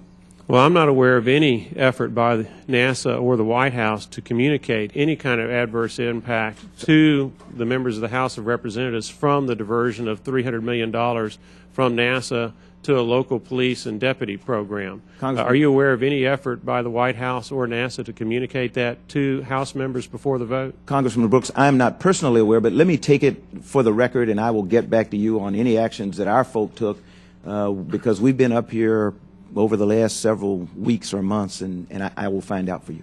Well, I'm pleased to report that 70% of the Republicans in the House try to protect the NASA budget. Unfortunately, 83% of the Democrats tried to undermine the NASA budget by diverting the programs to a local police officer program, which I would submit is not an essential function of the federal government, while certainly NASA is a function of the federal government.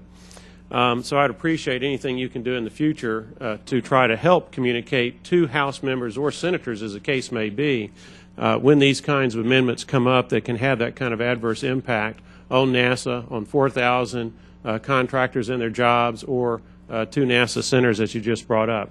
Moving on to a different matter, going back to April 15, 2010, the President made public remarks at the Kennedy Space Flight Center that suggested the moon was no longer a destination for future manned missions when he said, quote, "The simple fact is we have been there before.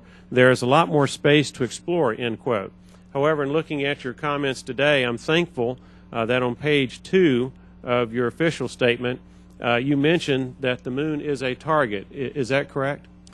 Sir, the moon is a continuing target for NASA. We have ongoing missions to the moon all the time. So it remains, lunar exploration remains in our portfolio. What is the targeted date for landing on the moon? Oh, a human landing on the moon? We don't have a target date for a human landing on the moon because at present that is not one of the missions that I think is essential for us to be able to do deep exploration. So if I'm clear on this, we're planning on sending scientific instruments, but as of now, NASA has no plans to have any human space activity on the moon. I have no plans that I have brought forth to the Congress or anyone. That does not say what is going on inside the agency does not include human lunar missions. We're developing a lunar rover right now that would completely do away with any need for habitats on the surface of the moon. So we are always looking at where we can go in the future. That's a part of being prepared to do exploration. Well, my time has expired. Thank you for your assistance. Thank you very much. Thank you, and Mr. Chairman, if you're short of people that you want to send to the moon, I got several in my district that I'd like to volunteer for you. All right, next we will have a gentlelady, one of my very favorites from California, Ms. Woolsey. Thank you. 3 minutes, 5 minutes. Thank you, Mr. Chairman. Last week, I had the privilege of attending a conference on the subject of energy security, and it was attended with, it was bipartisan, bicameral, and it was clear in our discussions with scientists and experts that the decision makers in our country, which is all of us and others, have to come to terms with climate change. You call it global warming, climate change. And So I want to go on record and have always been one that is willing to talk climate change and know that we have to start addressing it and doing something about it. And I appreciate that NASA's view of the Earth is going to be very helpful in that regard. And that leads me directly to what I want to talk about, and that's about being educated and having the right support in order to be able to do what you need to do as an agency. The President Obama has set a goal of recruiting 10,000 teachers in STEM fields, in the STEM fields. He calls these subjects essential to competing in the 21st global economy. Yet, his proposal for his budget drastically cuts funding for NASA's education programs, including the STEM education programs. So I ask you, how are we supposed to increase participation in STEM if we're cutting the very programs that foster interest in STEM in the first place? And how is your agency adjusting to this? You need those smart people. Congresswoman, the difference between what you see in the 2012 budget and what you saw in previous budgets is actually the result of action on the part of, thankfully, on the part of the Congress. The proposed amount of funding for education from this administration has been consistent, and it usually is at about the $140 million level each year, give or take. And that has been consistent, but what happens, thankfully, is that the Congress usually adds money back onto that. So when you look at, if you say that that we have cut spending on education, we didn't cut it. We didn't add back in what the Congress chose to put on in previous years, if that's not too confusing. Well, it's not confusing because we worked very, very hard to get that additional funding for STEM. And Chairman Gordon was a leader in it, and he worked with Chairman Hall when they were in reverse positions and really made something positive happen for NASA and for STEM programs. Yes, ma'am. And Congresswoman, as I mentioned before, our focus is on STEM education. The Summer of Innovation targets middle school children and, most importantly, their teachers, because we want to make middle school teachers very comfortable with teaching math, science. We want them not to run away from it. That pilot program last year, we understand, was very successful. If we can reach 1,000 teachers, multiply that times the number of students in a classroom. So that's our big focus. The design team that we put in place is trying to, as I mentioned to Congresswoman Sewell, I think I can do a better job with $138 million than we have done in the past, because we're going to take the recommendations from the design team and we're going to redo the way that we do education in NASA. People will have to trust us, though, because if everybody makes me go back to doing education the way I've always done education, it's $138 million and we'll get the same. You know, insanity is doing the same thing over and over and assuming something's going to be different. If somebody makes me spend my $138 million exactly the same way year after year, I can't have any effect. Well, one of the recommendations I would have is in reevaluating your programs that you put an extra effort into women and minorities joining the STEM fields. That is a point of emphasis for us. We are active on the President's Council on Women, you know, in everywhere. I have 3 granddaughters and a daughter. I have a son, too, but I try to take care of the women in my life, and so education of women and minorities is pretty important since I happen to be one. Well, and therefore they can take care of themselves if they. I want them to take care of me years from now. And That's so right, I got it. They need to be very well educated, and they need to be astronauts and doctors and engineers. There, thank you very much. I thank the lady. Now I recognize Congressman Hultgren from Illinois, and got a chance to know Randy very well. He accompanied the Codell to watch the Discovery launch, last week? And thanks for that. Recognize you for 5 minutes. Thank you, Chairman Hall. Administrator, thank you so much, hiding over in the corner over here. But wanted just to say we really appreciate you being here. It really was a privilege to be down for the launch with Chairman Hall and other members of the committee last week, and to steal or borrow one of your words, it was awesome.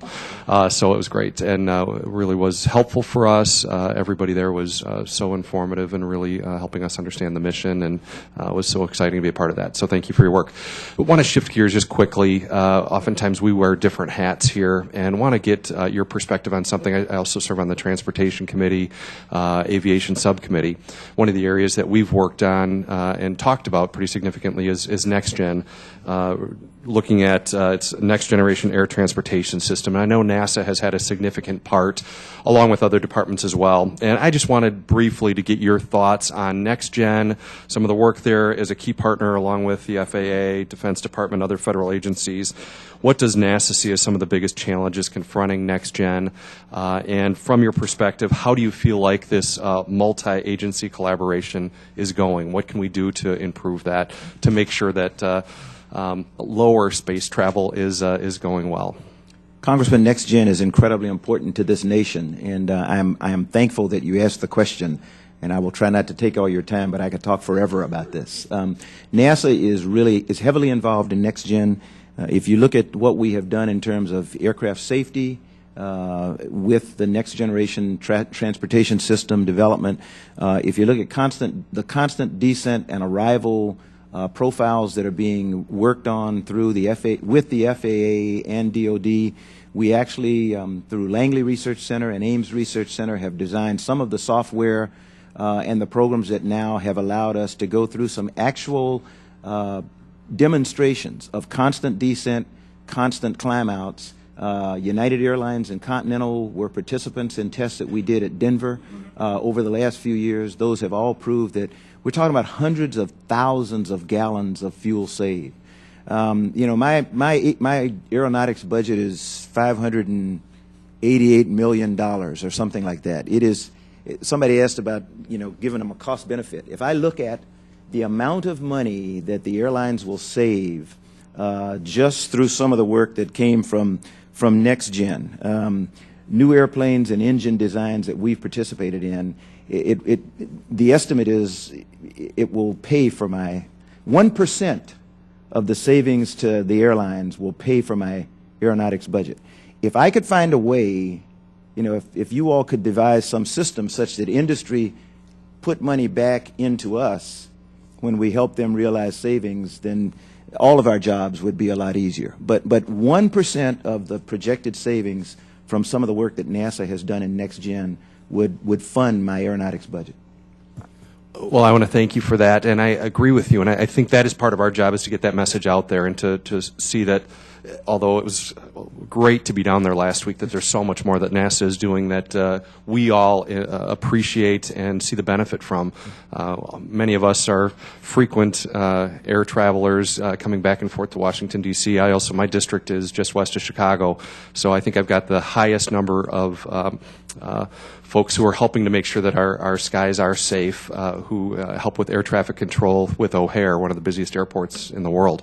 So I do appreciate your work there, and I think we have to keep telling that message of the work of NASA and collaboration that's happening, the savings that we see, and the better environment that we have, the cost savings that are there.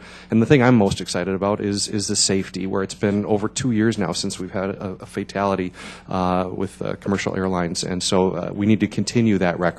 And I just, again, want to say thank you for the work that you're doing, and hopefully we can tell that story of how collaboration does make our lives better and save so much money into the future. So thank you so much. So I thank you for the question, and I would just ask if you'd keep asking Aero questions. I don't get very many of them, and I really like to tell our Aero story, but we get caught up in human spaceflight. If we can do what you say, aeronautics covers everything right up to the edge of the atmosphere. It's the way we get into space, and it's the way we come back.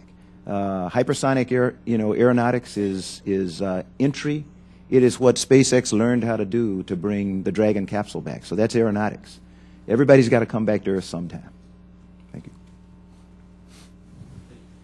Fine. That's exactly 5 minutes. Well done. And to the very patient Mr. Sarbanes from Maryland, recognize you for 5 minutes. Thank you very much, Mr. Chairman. Thank you for being here today and for your testimony. I'm a new member to the committee, and it seems it's common practice to let NASA know if you have a facility in your district. So I'll present my credentials by saying that I have the Applied Physics Lab in my district in Howard County, and they do tremendous work, particularly with respect to deep space exploration, which I know is one of the areas that's funded by NASA, so I hope to learn more about that particular relationship. I'm also new to this discussion on commercial space flight. It's a pretty fascinating one, I understand, with broad implications and with a lot of different perspectives in the mix. I had this past weekend the opportunity to spend a fair amount of time with Peter Diamandis, who founded the X Prize, of course. Yeah. And he really gets you going with his vision of things, and he's obviously been very involved in this.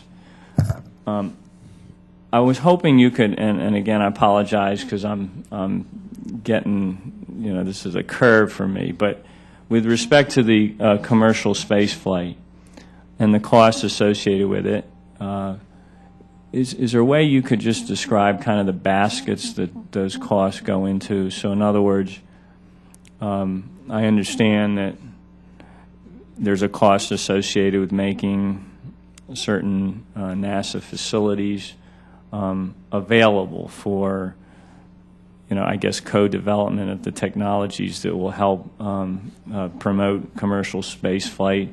I gather that once those crews are in place, that NASA will have costs associated with renting space or seats on those flights, and there must be other dimensions of being a partner in the development of the commercial space flight program that represent part of the expenditures that you lay out. So I was wondering if you could just talk about the broad baskets that those costs go into, and then the extent to which some of those represent kind of transitional costs, in effect launching the commercial spaceflight program, as opposed to ongoing costs that NASA will incur with respect to commercial spaceflight, over time. If I go back to the very beginning of our efforts, the COTS program, the Commercial Orbital Transportation System, which is just getting cargo to orbit, that was a Space Act agreement with a defined amount of money. So like a fixed price contract for all intents and purposes, NASA paid a certain amount as milestones, NASA pays a certain amount as milestones are met by the two participants. The two companies that won were SpaceX and Orbital. And so through the completion of the COTS, we will pay them a predetermined amount of money for each milestone they meet. When we move into the CRS, which is cargo resupply portion, that is where we get into a contractual arrangement, and we have made contractual arrangements with those two companies since, again, they were the winners. So they get paid, again, as they meet certain milestones, but once they start delivering cargo for a set price, we will buy the ride to the International Space Station or wherever else we take it. When you get into commercial crew, that is the area that has some vagueness right now, because those prices are not yet determined. There are things that need to be determined. I have to present to industry a procurement strategy. That is what we talked about a little bit earlier, and that's what an acquisition strategy. That's what we have not fully developed yet. Once we have a fully developed acquisition strategy, we can sit down with the competitors and say, okay, here's what we're going to do. These are the types of contracts we're going to use, whether it's Space Act agreements, fixed price contracts, cost plus, you name it. And here are some of the requirements that you're going to have to meet. We can then sit down and say, okay, what is NASA's percentage of investment in this enterprise? That once we decide what that is, then I will have essentially a fixed price, a cost that I will know. Let me ask you another question. My time's about to expire, and I don't want to go beyond the allotted time if I can help it. There's a lot of focus on NASA helping to support and develop commercialization with respect to human spaceflight, but what are some other areas of what NASA does, where you see this kind of commercial partnering effort going on that maybe don't get discussed so much? The ones that don't get discussed are the ones we do all the time. And just before you came in, we were talking with a representative from Detroit. Robonaut 2, R2, is a humanoid robot that is now on the International Space Station, was taken there by Discovery last week, STS-133. R2 is the result of a collaboration in a Space Act agreement between General Motors in Detroit, and I'll get in trouble because they'll say, well, it was General Motors in Chicago or something, but General Motors and the automobile manufacturing arm of General Motors and NASA, where General Motors needed a robot that could relieve some of the problems they were having with injuries to workers. NASA needed a robot to help offset some of the risks to spacewalk crew members, things that a robot could do that we wouldn't even have to send an astronaut outside to do. That is one example. There are a number of examples like that where we have done it on a shoestring because it's technology development. We turn a few guys loose in a laboratory somewhere around the country, and they go off and pick an industrial partner and develop something that comes into play. How many of them are successful? I couldn't tell you. Most of them don't work, but that's the good part about it. Scientists and engineers love it because they bring college kids in. We have something now called small sats or microsats. Colleges and universities around the country, even secondary school kids now are getting involved in small sats or microsats.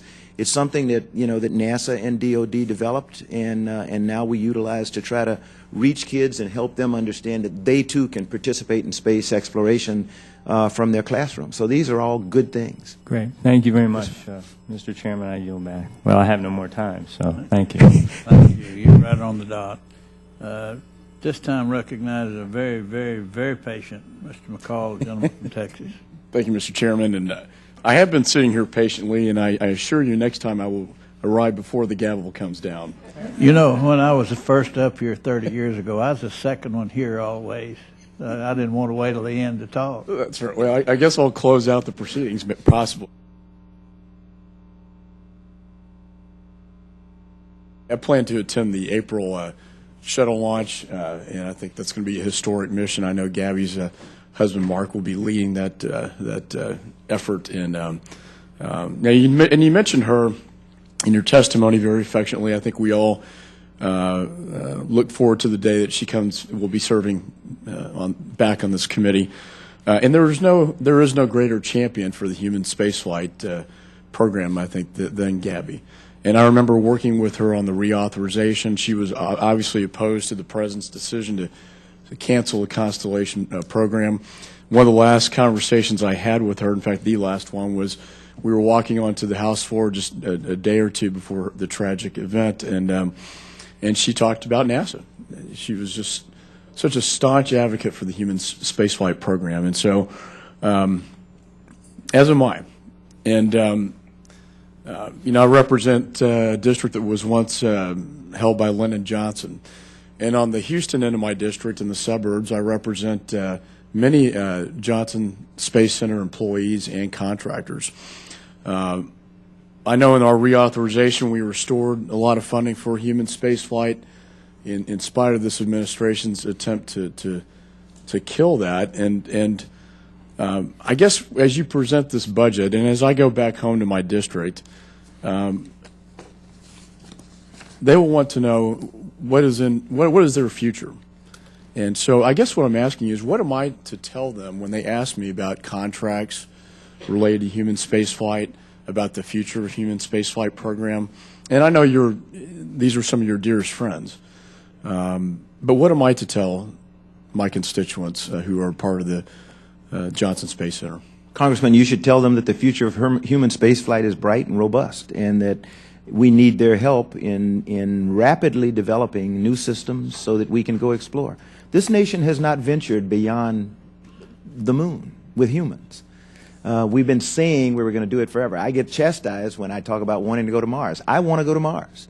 When I came into the astronaut office in 1980, I thought I would fly on the shuttle a couple of times, and then I would be among those that would be returning to the moon. And then Challenger happened. And my dream of ever going to another planet went away. I don't want that for my grandkids. So I need their help.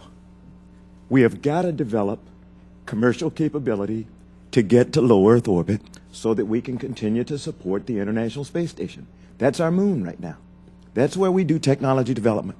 That's where we do medical research. That's where we do things to make life better on Earth. We don't, contrary to what people think, NASA doesn't do stuff just for astronauts.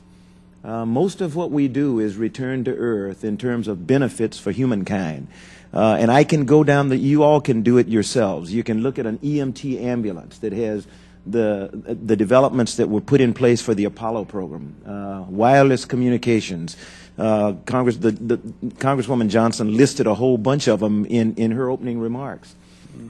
The nation needs to become unafraid of exploration. We need to become unafraid of taking risks. Is it a risk to go with commercial entities? For me, no more risk than anything else, because every rocket I've flown on, I've only flown on 4 times, but 3 was built by a commercial entity.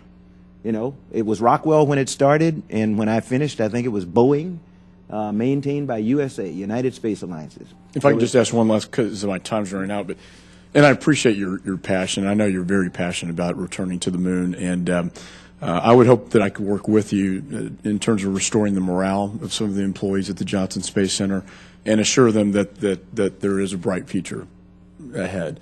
And I think we in the Congress have a responsibility to make sure you have the resources to do this. You mentioned in your testimony, if I'm correct, that it would be 2030 before we could get back to the moon. It's been 42 years since we landed on the moon. President Kennedy set the goal of by the end of the decade, less than 10 years, we were on the moon in 1969. I think a lot of people wonder why now it will take almost 20 years to get back to the moon. Most Americans, they don't understand when we landed there, so long ago, why has it taken so long to get back? Because like you, I agree with and you're very passionate about it, with the goal that eventually we are going to have to go back to the moon and beyond. So perhaps if you could explain that to me and the American people. Congressman, I need to correct one thing. It would not take us until 2030 to go to the moon. If we decided that we wanted to go to the moon and put humans there, that potentially could be done by the end of this present decade. But that is not one of the targets that has been produced either by the Congress or the President. Mm-hmm. What has been set forth as targets are 2025 to an asteroid, and then the 2030s to be able to get to Mars, with a follow-on landing. The reason we have not been there is because that's not been a goal of the nation, and we were content to stay in low Earth orbit, which is hard, but the nation has not. It has not been something that the nation thought was important. Well, I know the prior administration, President Bush, did set that as a goal: the moon, Mars, and beyond. And so I think that was at one point in time the goal for NASA. And Mr. Chairman, I hope we can work together to perhaps restore that vision and that goal in the Congress, which I think is so vitally important, and I know, Administrator, you agree with. So with that, I yield back. Thank you. I thank you, and the ranking member would have a final question from the chairman, please. Thank you, Mr. Chairman.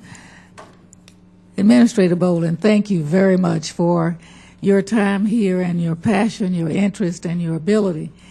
It's extraordinary that you are sitting there defending the President's budget. I think it's grossly inadequate, and I hope that we can help a little bit. I know that I heard the gentleman, I think from Mississippi, mention that we had no aviation deaths the last 2 years. I know that you know why. We've got those satellites that's predicting weather and making sure that even farmers know when a drought's coming and whether for food supply and what have you. What do you know the condition of those satellites? Congresswoman, I will get back to you on specific satellites and their life expectancy. Most currently on orbit have outlived their planned lifetime.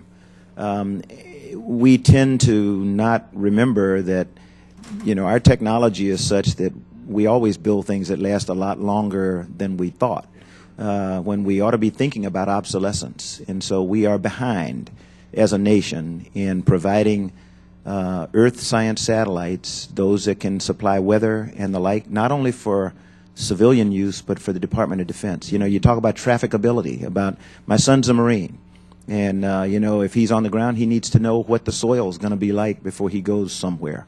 That comes from satellites, and so we owe it to these young men and women who are doing things for us to provide them with satellite systems that are reliable, and we are behind.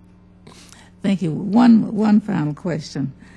I know that NASA had something to do with helping to rescue those miners in Chile.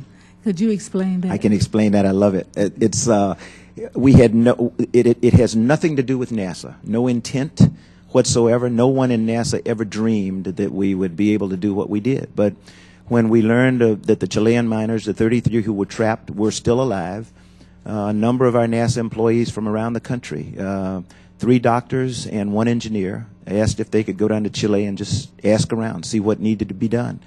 And they started finding that, okay, we need to find ways to get food to these people. We need to determine what's needed to keep them alive for the months that we originally thought they were going to be down there. When we bring them back to the surface, how do we triage them? How do we get them back to normal? What we used was all the lessons we've learned from flying on Mir, the International Space Station, and all the way back to Skylab days. So we put to work the lessons that we had learned in exploration, things we never thought about. One of our engineers from the Langley Research Center, who was a Navy submariner, got together with a Chilean submariner who happened to be an engineer on the project, and the 2 of them led the team that designed the capsule that brought all 33 miners back to the surface, plus the additional 5 or 6 that went down, you know, to stabilize everybody. So that is one of the most phenomenal success stories, you know, that excited the president, because nobody ever dreamed we would do that. Same thing with the earthquake in Haiti. Same thing with the Gulf oil spill. NASA is sort of the Marine Corps of the science and aeronautics community. We are the most ready when the nation is least ready.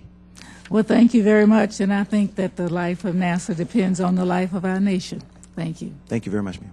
Thank you. Those are things that should be better known to school children and everybody else that has some ill words for the work of NASA. Yeah. I thank you, Mr. Bolden, and I thank you for your very good testimony, and the members of the committee will have additional questions maybe for you, and ask you to respond to those in writing. The record will be kept open for 2 weeks for additional comments from members, as Mrs. Johnson, I think, has suggested that she has some comments she wants back. So you're excused, and I really do thank you. We appreciate you very much. Mr. Chairman, thank you very much, and we will try to get the responses back to you in a timely manner. And just before I hit the gavel, I want to recognize a gentleman from New York, longtime chairman here. Chairman Bolden. And with that, we adjourn.